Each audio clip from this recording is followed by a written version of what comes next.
ఖమ్మం భూదాన్ భూముల వివాదంపై తెలంగాణ ప్రభుత్వం కీలక నిర్ణయం తీసుకుంది. బుధవారం ఖమ్మం కలెక్టరేట్ కార్యాలయంలో వెలుగుమట్ల భూదాన్ బాధితులకు ఇళ్ల పట్టాల పంపిణీ చేయాలని ప్రభుత్వం నిర్ణయించింది. ఇందిరమ్మ ఇల్లు కట్టుకునేందుకు సహకరిస్తామని మంత్రి పొంగులేటి శ్రీనివాసరెడ్డి స్పష్టం చేశారు.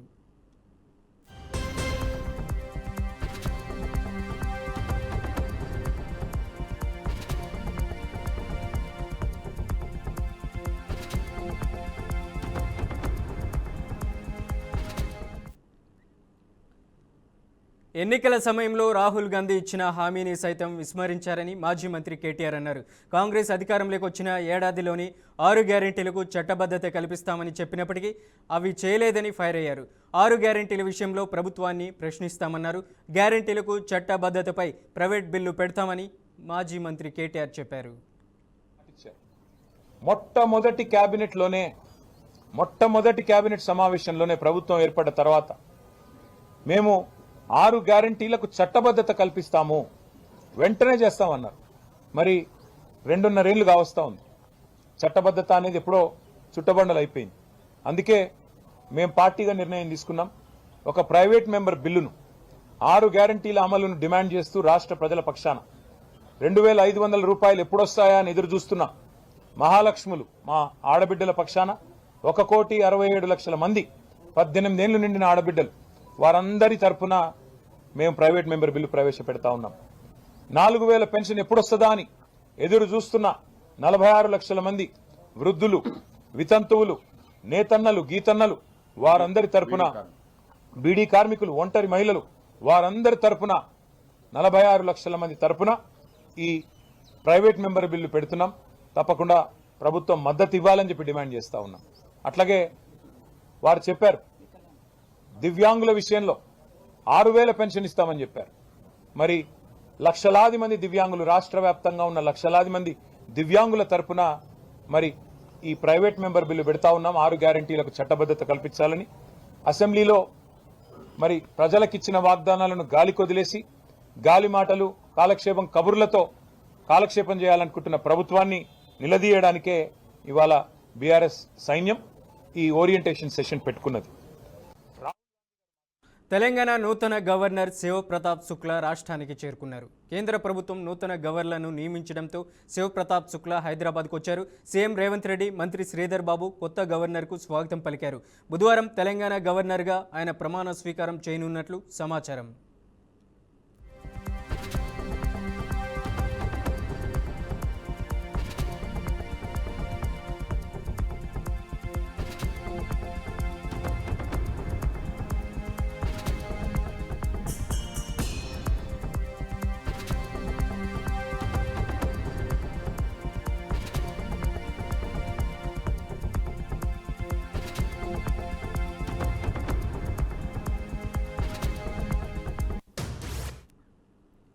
సచివాలయంలో 59వ సిఆర్డీ అథారిటీ సమావేశం జరిగింది. సీఎం చంద్రబాబు అధ్యక్షతన జరిగిన ఈ సమావేశంలో వివిధ సంస్థలకు భూ కేటాయింపులు, జీఎంఓల నిర్ణయాలు, సచివాలయం, హెచ్ఓడి భవనాల్లో మౌలిక సదుపాయాల కల్పన వంటి ముఖ్య అంశాలపై విస్తృతంగా చర్చించారు. ఇక ఈపీసీ పద్ధతిలో తెలుగు కల్చరల్ సెంటర్ ఏర్పాటు చేయడంపై కూడా సమీక్షించారు. రాజధాని పరిధిలో కన్వెన్షన్ సెంటర్ నిర్మాణంపై కూడా వివరంగా చర్చించారు.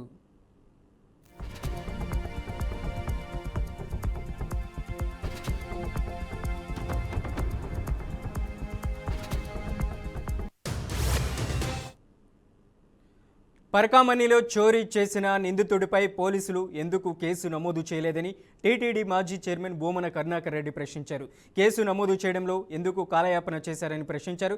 రవికుమార్ను అడ్డం పెట్టుకుని తమపై కుట్రలు చేశారని ఆరోపించారు.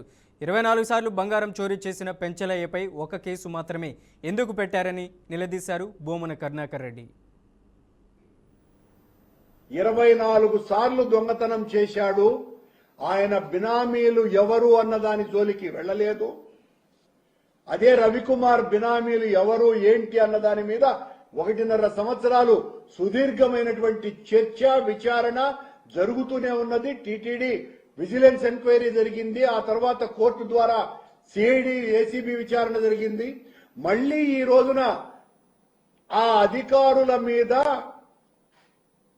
టీటీడీకి పంపించినటువంటి తొత్తు అధికారి చేత కంప్లైంట్ వేరుగా ఇప్పించి వాళ్లను అధికారులను పోలీసు అధికారులను జైళ్లకు పంపించే కార్యక్రమపు ఎత్తుగడలు కూడా చేస్తున్నారన్నటువంటి విషయం కూడా మా దృష్టిలో ఉంది.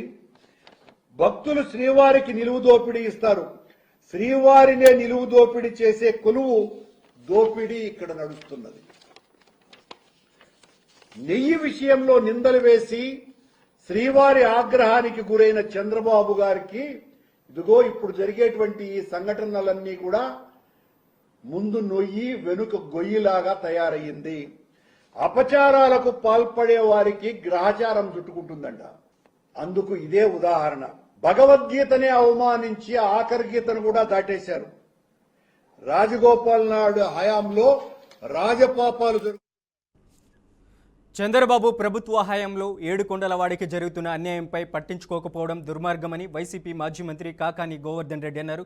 నెల్లూరు జిల్లాలోని వైసీపీ కార్యాలయంలో ఏర్పాటు చేసిన సమావేశం కూటమి ప్రభుత్వంపై కాకాని మండిపడ్డారు. పరకామణి దొంగలు కొల్లగొడుతున్న విషయం ఆధారాలతో సహా బయటపడిన నిజాలు బయటికి రాకుండా తొక్కిపెట్టే ప్రయత్నం ఎందుకు చేస్తున్నారన్నారు.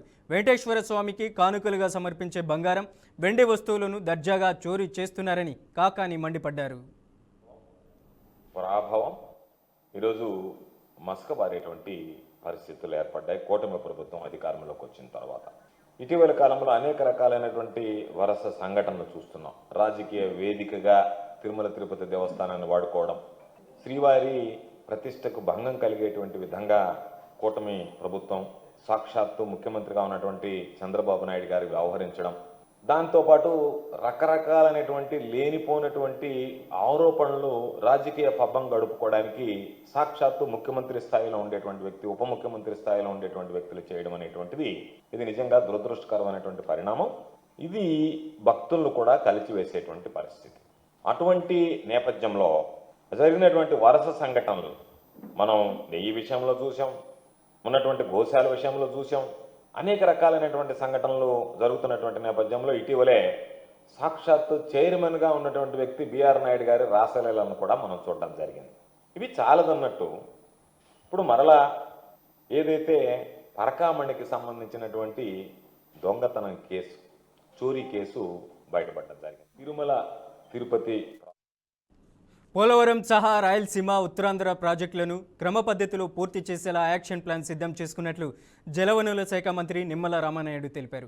ఏలూరు జిల్లాలో పోలవరం ప్రాజెక్టు పనులను రామానాయుడు పరిశీలించారు. ప్రధాన డ్యాం ఈసీఆర్ఎఫ్ పనులను పరిశీలించడంతో పాటు వాటి పురోగతిపై అధికారులు, కాంట్రాక్ట్ ప్రతినిధుల వద్ద నుంచి వివరాలు అడిగి తెలుసుకున్నారు.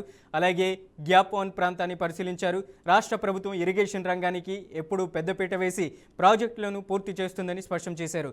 ప్రాజెక్టు నిర్మాణ నాణ్యతపై భద్రతా ప్రమాణాలు పాటించడంలో రాజీ పడే ప్రసక్తే లేదని నిమ్మల వెల్లడించారు. దేవాలయంగా ఈ కూటమి ప్రభుత్వం పనిచేస్తున్నటువంటి పరిస్థితి రేపటి భవిష్యత్తులో ఈ ఆంధ్రప్రదేశ్ రాష్ట్రం యొక్క దశ దిశ మార్చేటువంటి ప్రాజెక్టు పోలవరం ప్రాజెక్టు. ఒక కరువు రహిత రాష్ట్రంగా మార్చేటువంటి ప్రాజెక్టు. ఈ రాష్ట్రానికి ఒక వరం పోలవరం ప్రాజెక్టు. అటువంటి పోలవరం ప్రాజెక్టు ద్వారానే రేపటి భవిష్యత్తులో ప్రతి ఎకరం కూడా సస్యశ్యామలం అవుతుంది అనేటువంటి ఉద్దేశంతో గౌరవ ముఖ్యమంత్రి చంద్రబాబు నాయుడు గారు ఆనాడు 14-19లో 5 సంవత్సరాలు 72% ప్రతి సోమవారం పోలవరంగా మార్చుకుని పనులు పూర్తి చేస్తే, మరి తర్వాత వచ్చినటువంటి ప్రభుత్వం 19-24లో ఆ యొక్క పోలవరం ప్రాజెక్టుని విధ్వంసం చేసి, డయాఫ్రమ్ వాల్ అయితే మొత్తం ధ్వంసం చేసి, స్వయంగా శాసనసభలో సైతం ఆ రోజునటువంటి ముఖ్యమంత్రి కానీ ఆ రోజునటువంటి ఇరిగేషన్ శాఖ మంత్రులు పోలవరం ఎప్పుడు పూర్తవుతుందో చెప్పలేము అని పోలవరం ప్రాజెక్ట్ని ప్రశ్నార్థకం అయిపోయినటువంటి దశలో పోలవరం ప్రాజెక్టుని ఇంకా భవిష్యత్తులో మనం చూడలేము అనేటువంటి విధంగా పోలవరంపై ఆశలు తెలుగు ప్రజలు వదులుకుంటున్నటువంటి దశలో కూటమి ప్రభుత్వం అధికారంలోకి వచ్చాక మళ్ళీ పడకేసినటువంటి ఆ పోలవరం ప్రాజెక్టుని మళ్ళీ చంద్రబాబు నాయుడు గారి పట్టాలెక్కించి మళ్ళీ ఈరోజు పోలవరం ప్రాజెక్టుకి ఒక దశ దిశ విధంగా ఒక షెడ్యూల్ని రేపు 2027 కల్లా పూర్తి చేయాలనే లక్ష్యంతో ఆయన ఇప్పటికే పోలవరం ప్రాజెక్టుని మరి 3 సార్లు స్వయంగా ఫీల్డ్ విజిట్కి వచ్చి ఇక్కడ రివ్యూ చేసి ప్రతి 10 రోజులకు ఒకసారి సెక్రటరియట్లో రివ్యూ చేసుకుంటూ ఈ పనుల్ని ముందుకు తీసుకెళ్తూ ఉన్నాం. ఖచ్చితంగా రేపు రాబోయేటువంటి 2027వ సంవత్సరం ఆంధ్రప్రదేశ్ రాష్ట్ర తెలుగు జాతిలో ఒక సువర్ణాధ్యాయం సృష్టించేటువంటి సంవత్సరం. ఈ యొక్క పోలవరం అనేటువంటి కళ రేపు 2027లో నెరవేరబోతుంది. వైఎస్ వివేక హత్య కేసుపై నాంపల్లిలోని సిబిఐ ప్రత్యేక కోర్టులో మంగళవారం విచారణ జరిగింది. ఈ సందర్భంగా విచారణ నివేదికతో పాటు గతంలో దర్యాప్తు చేసిన సిట్ రిపోర్టులు, కేసుకు సంబంధించిన రికార్డులను నిందితులకు సిబిఐ అందజేసింది. మొత్తం దాదాపు 13 లక్షల ఫైళ్లను ఇండెక్స్ రూపంలో సమర్పించింది. ఫైళ్లు తెరుచుకునే సమయంలో ఎలాంటి సాంకేతిక సమస్యలు రాకుండా చూసుకుంటామని సిబిఐ కోర్టుకు తెలిపింది. కిరణ్ యాదవ్, అర్జున్ రెడ్డి విచారణ నివేదికలను కూడా సమర్పించింది. అనంతరం ఈ కేసు తదుపరి విచారణను మార్చి 16కు కోర్టు వాయిదా వేసింది.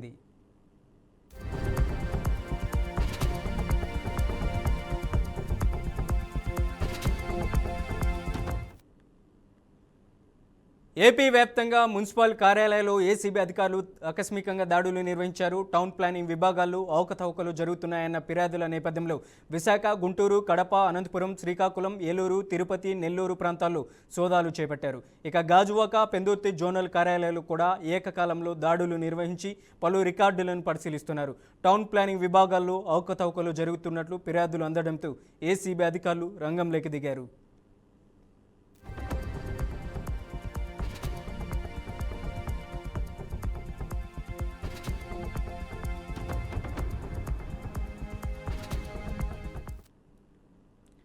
ఫోన్ ట్యాపింగ్ కేసులో నిందితుడు మాజీ ఐపీఎస్ అధికారి ప్రభాకర్ రావుకు ఊరట లభించింది. సుప్రీంకోర్టు రెగ్యులర్ బెయిల్ మంజూరు చేస్తూ అరెస్టు నుంచి మినహాయింపునిస్తూ ఉత్తర్వులు జారీ చేసింది.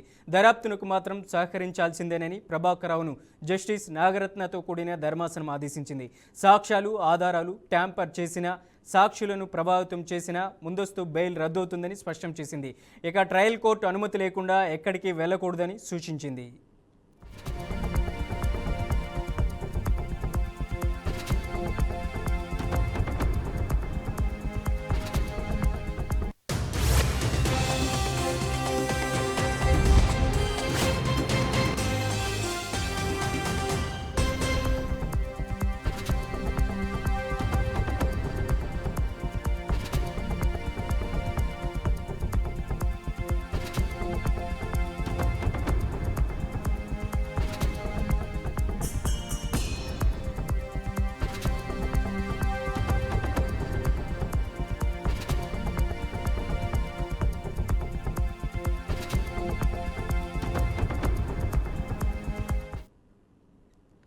బులెటిన్లో షార్ట్ బ్రేక్ తీసుకుందాం. చూస్తూనే ఉండండి బీఆర్కే న్యూస్.